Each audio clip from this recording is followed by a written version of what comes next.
Merry Christmas. I'm probably going to be murdered for saying this, but Christmas is not about Christ, it's about magic. And sure, the term Christmas has the word Christ within it, but that's more of a branding thing than anything. Hello and welcome back to Real World Magic, where we make your life more magical and more festive. My name is Neil Trigger, I'm going to be your magical host, and today we're talking about the real meaning of Christmas. Now you can ask any church school educated child what the real meaning of Christmas is, and you'll probably get an answer like this. It's all about Mary and Joseph and little baby cheeses and 3 wise donkeys, what brings the cheeses and gold and Frankenstein and the mermaid. Okay, you might get a few more details than that, but they're wrong. And not just about the cheeses, the mermaid and the Frankenstein and the whole wise donkeys thing. The truth of the matter is that Christmas is not about Christ, or at least it never used to be. Modern Christmas is about oppressing pagans. Now let's give you a little bit of a history lesson here. When the Christmas tradition started, there was a huge population of the then Roman Empire who were practicing pagans. That is, they practiced magic, they worshipped the Lord and Lady. In terms of population, it was about a third of the empire. Now, if you're going to start a holy war, you don't do it with a third of your own population, of your own people, and especially when much of the Roman army were practicing pagans themselves. Instead, you use persuasion skills and wage war without violence.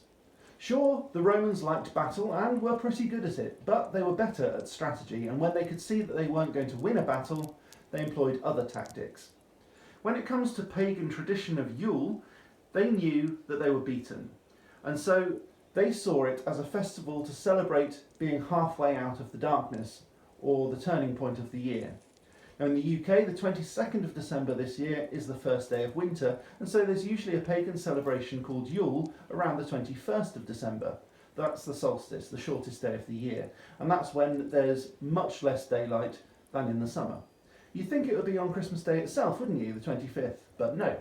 The Yule celebrations would typically last for about 12 days, I'll go into that in a minute, but you want to map out the exact middle of the Yule celebration, which brings you much closer to Christmas Day than many Christians are happy to admit. So what about the traditions of Christmas? The tree, the star, the mistletoe, the wreath, the Yule log, the cake, the presents. Surely they're Christian, right? No. The tree is a pagan symbol of nature and represents the life that decays in the winter and is born again in the spring. A tree, an evergreen tree like a fir normally, is traditionally brought inside the house to keep the tree spirits warm.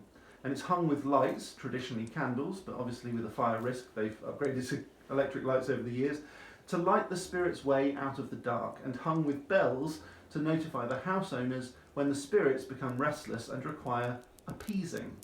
And so they get given gifts. Now the gifts were originally hung on the tree as offerings to the spirits, and they would include food, which became cakes and were then replaced by Christmas cakes later on. The gifts were replaced by larger gifts to appease more of the spirits, which often fell to the floor when they got too heavy for the tree, and that's how the presents got under the tree, and so we started using baubles instead. And incidentally, there's a very good reason that baubles look like pagan witch balls which capture evil spirits. What do you think that reason is? Let me know in the comments. Now the star on top of the Christmas tree is Christian, right? Well again, no. It came from pagan tradition of the 5-pointed pentacle, a symbol for protection and spirit and harmony, with all the 4 elements of earth, air, fire and water, with spirit being at the top to symbolise its importance over the other elements. Christians may say that it's the Star of David, but that's a 6-pointed star and is a Jewish symbol. Just look at how many points are on the star. Okay, what about mistletoe? Is that Christian? No, not Christian. Mistletoe is a powerful fertility symbol in pagan traditions, and its white berries, which are poisonous by the way, so don't let kids or pets eat them, are symbolic of male reproduction organs, sperm specifically, especially the way that the mistletoe grows by being semi-parasitic to parasitic as an evergreen plant. And the berries smear on the stick of the host plant, and I'll leave that to your imagination as to what that's symbolic of.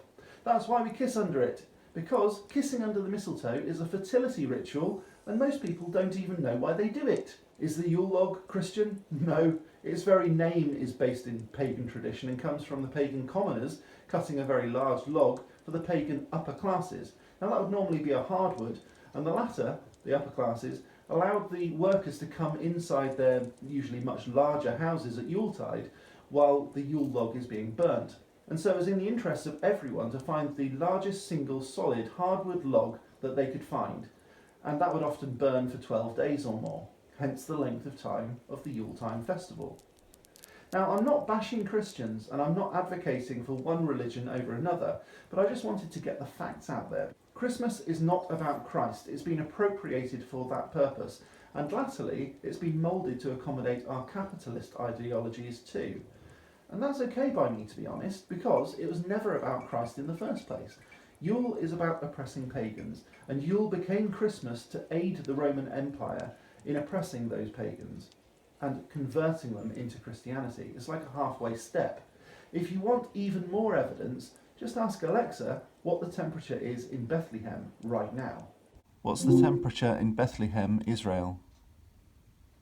At the moment, in Bethlehem, Palestine, it's 9 degrees Celsius. Tonight, you can expect a low of 3 degrees. 3 degrees? Brr. Let's face it, the average top speed of a donkey is about 14.9 miles per hour. You can check that on Wikipedia. But this little donkey carried Mary and would be very heavily laden, as indeed would Mary herself be. The donkey couldn't run all the time, and all the bouncing could have caused complications with the baby anyway. But let's say that it's a fast and fairly high stamina donkey and that he could sustain 5 miles per hour, fully laden with Mary, her baby, and all the other stuff that goes with it, and that he could walk for 8 hours per day without stopping. That's very ambitious, but let's say it's possible. That's 40 miles per day. That's not bad. Now, Nazareth is 116 miles away from Bethlehem, so to take an absolute minimum of 3 days, provided they didn't stop at all during the day. And clearly they've got to go back as well, so that's 6 days. And obviously a pregnant woman would need to stop to pee, so it's unrealistic anyway. But bearing in mind that Mary wouldn't have had a job, even if she wasn't pregnant, because the society at the time would have never allowed a woman to earn money like that. Joseph was a carpenter, so not particularly flush with cash either, and it's highly unlikely that they'd have been able to afford inns all the way there, and all the way back. And even if the donkey ran all the way, it'd take a full day, and Mary would be likely to miscarry her baby. Mary and Joseph would not have been able to make the journey by staying at inns all the way from their home. They'd have to camp, and in 3 degrees, without any central heating, even in a stable with hay insulation. The problem is that they would probably have frozen to death on the way from Nazareth to Bethlehem, if it was in December. Indeed, shepherds watching their flock by night would probably freeze too. In the UK, sheep farmers take their flock inside when it gets that cold. Perhaps the angels were hallucinations brought on by hypothermia. There is another explanation though. Most scholars agree that Jesus was a real person and was born sometime between March and September, not December. The Bible refers to Jesus as a Pisces, so probably March, when it gets warmer. Interestingly, it's the 12th sign of the zodiac, so perhaps there's a stretching of the truth here, because rather than being the 12th sign of the zodiac, December is the 12th month of the year, and perhaps there's some sort of connection there. Either way, we do know that Christmas is not owing to the birth of Christ, nor are presents, baubles, Christmas trees, bells, candles, mistletoe, Yule logs, or cake. But at least there's something inherently Christian about hanging up stockings. Actually, no. Not exactly. The tradition began with a rich nobleman called Nicholas. Perhaps you can see where this is going. Nicholas was actually a Christian in around 280 AD. That means Jesus had been dead for centuries, just in case you didn't know what that meant. Nicholas wanted to use his wealth to help those less fortunate than himself, and so he would deposit gifts inside socks left out by the people of Myra, where he lived. He was a bishop, and while he was very wealthy, he was also very generous, and he got known as the gift giver of Myra. Nicholas became Saint Nicholas became Sinterklaas, Sinterklaas became Santa Claus. So stockings are actually a direct result of Santa.